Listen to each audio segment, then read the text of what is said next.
Hi and welcome back to my channel. Today I show you how to sew the Niki pants. They have a fitted white waistband and a tie detail. There are two different closing options, one with an invisible zipper, which I'll show you here, and the other one with ties, which you can find in the manual. I'm using a lightweight flowy denim here, and I recommend having a quick look at the first pages of the manual as well to have some extra tips before you start. Let's start by cutting the fabric. Make sure your fabric is folded evenly and always align the grain line arrow on the pattern parallel to the selvage. Before you cut, double check the inseam length. The easiest way is to measure your inseam on a pair of pants you already own, and don't forget to include the seam allowance. It's always easier to shorten later than to add length. Mark the middle of the yoke pieces with little notches, and if the left side of the fabric looks similar to the right side, also mark the left side on each piece. And I also like to mark the back pieces as they look really similar to the front yoke pieces.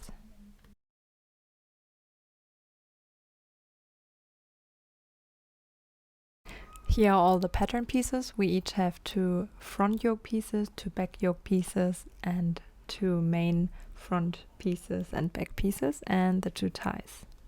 We want to prevent the yoke from stretching out over time, so you can either apply fusible interfacing, use fusible stay tape along the top edge, or stay stitch within the seam allowance.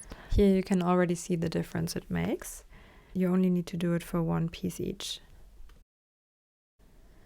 Now overlock or zigzag stitch all edges on the main pieces except the top edge, and for the yoke pieces only the bottom edge on all four pieces.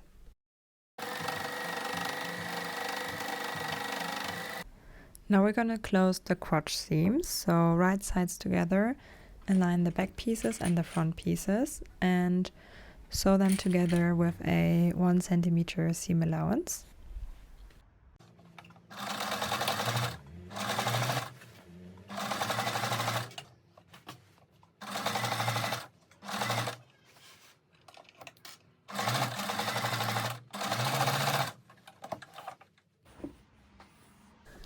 Press the seam allowance to one side. Now we're going to prepare the tie, so fold the ties in half lengthwise and press flat. Then open it and each fold one long end towards the middle and press flat again.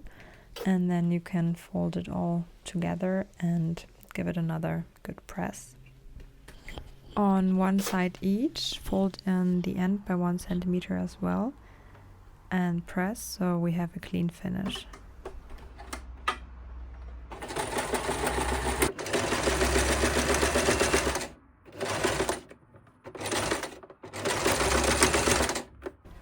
Take the front yoke without any interfacing and connect it to the front piece. So make sure you align the middle and attach the bottom edge of the front yoke with the top edge of the front pieces, and repeat the same with the back piece.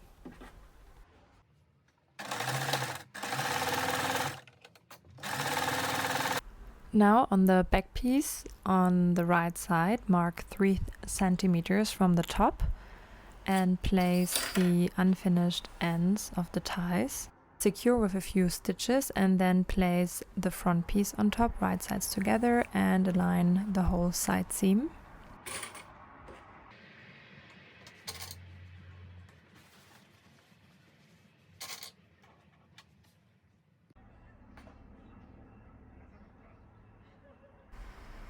Now we sew the entire side seam with a 1.5 centimeter seam allowance.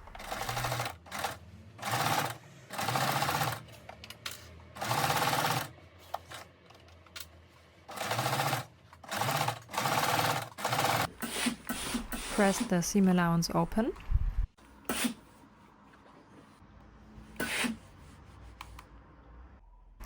Now we're going to connect the yoke facings, so lay the front piece on top of the back piece, right sides together, and then sew the left side with a 1.5 centimeter seam allowance.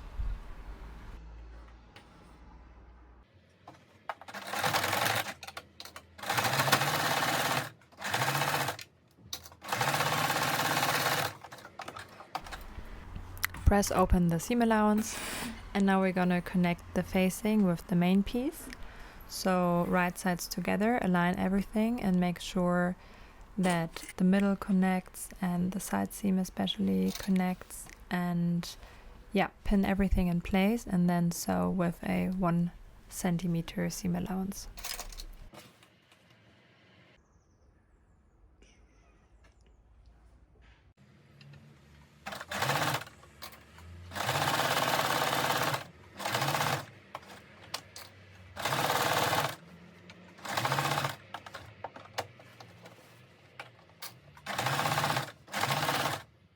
To make the facing lay nice and flat inside the pants, we're gonna press the seam allowance up into the yoke.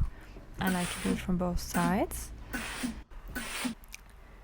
And now we're gonna understitch from the right side and sew very close to the seam on the facing, catching the seam allowance underneath. Sew slowly and always double check that the seam allowance is still facing upwards towards the facing.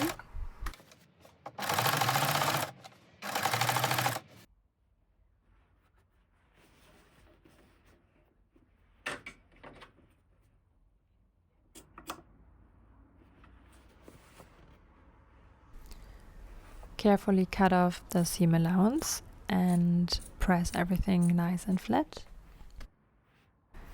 Now to the fun part, the invisible zipper. Mark the zipper end on both sides of the seam allowance. Use a fabric marker or little snips, and also mark the stitching line along the seam allowance 1.5 centimeters with a marker. Open the zipper completely. Place the right side of the zipper tape against the right side of the yoke, not the facing. The zipper tape faces towards the raw edge. I recommend an invisible zipper foot, but if you don't have one, a regular zipper foot will also do.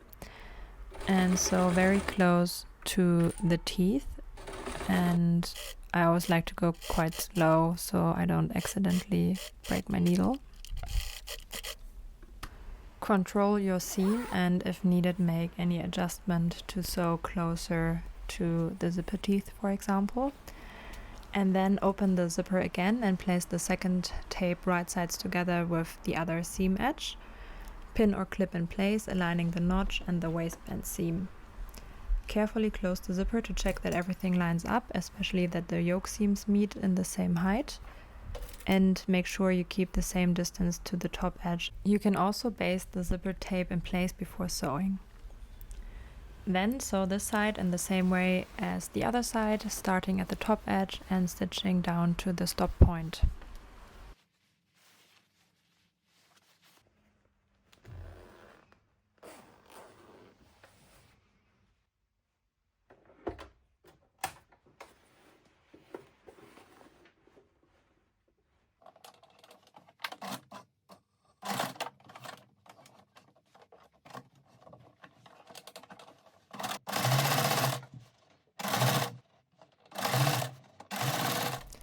Then control everything and make sure that everything aligns. Now we're gonna sew the side seam. So place the front and back piece right sides together below the zipper and pin the side seam in place, making sure the stitching begins exactly where your zipper seam ended, and switch from the invisible zipper foot to regular zipper foot. Press the seam open, and now we're gonna close the inseam. So align the crotch points and make sure that everything aligns neatly, and sew with a 1 centimeter seam allowance.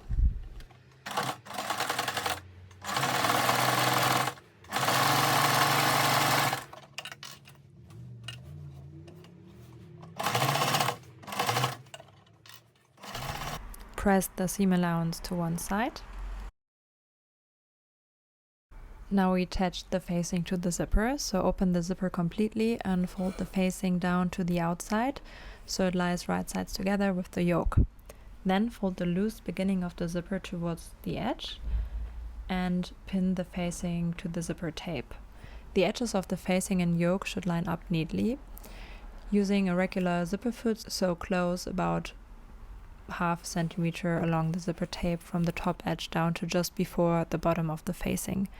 Always backstitch to secure and repeat for the other side.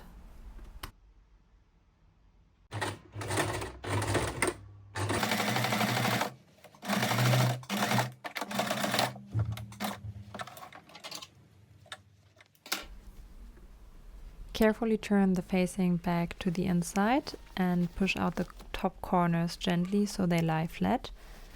And you can also trim a little seam allowance before from the corner if needed. And then press the seam so the facing rolls slightly to the inside and the zipper looks clean and neat.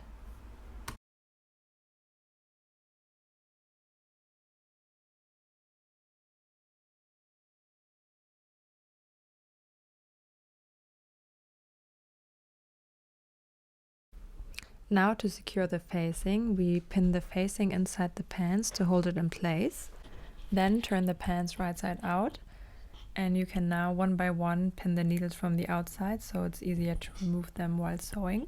Open the zipper and from the right side top stitch just above the yoke seam for a visible finish. Alternatively, you can also stitch in the ditch, but I like to have a visible top stitch. And this keeps the facing in place and prevents it from flipping out. To leave a little gap about 2 centimeters from the start and end. And always make sure that the facing lays flat underneath and is not twisted.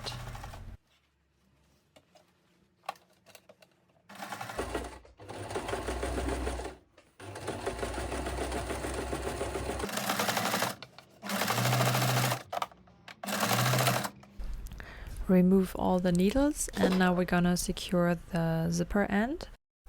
Cut off the end of the zipper but leave around 4 centimeters. So take a little piece of fabric and sew it on the end of the zipper, right sides together, and then fold in the side edges and fold over again and top stitch. This way you have a neat finish for the zipper end. Finally, hemming the pants, but before hemming, try on the pants to check the length. Stand straight and mark where you want the hem to end, and don't forget to include the seam allowance of 2 centimeters. It's always better to leave them slightly longer at first because you can always make them shorter later. To hem the pants, fold in the edge by 1 centimeter, press flat, and fold it in again by 1 centimeter and press flat again, and then top stitch from the right side. That's it, your Niki pants are done. I hope you enjoyed sewing them. Please tag me, I love seeing your makes, and if this was helpful, hit subscribe for more beginner-friendly sewing videos and patterns. Happy sewing and see you next time!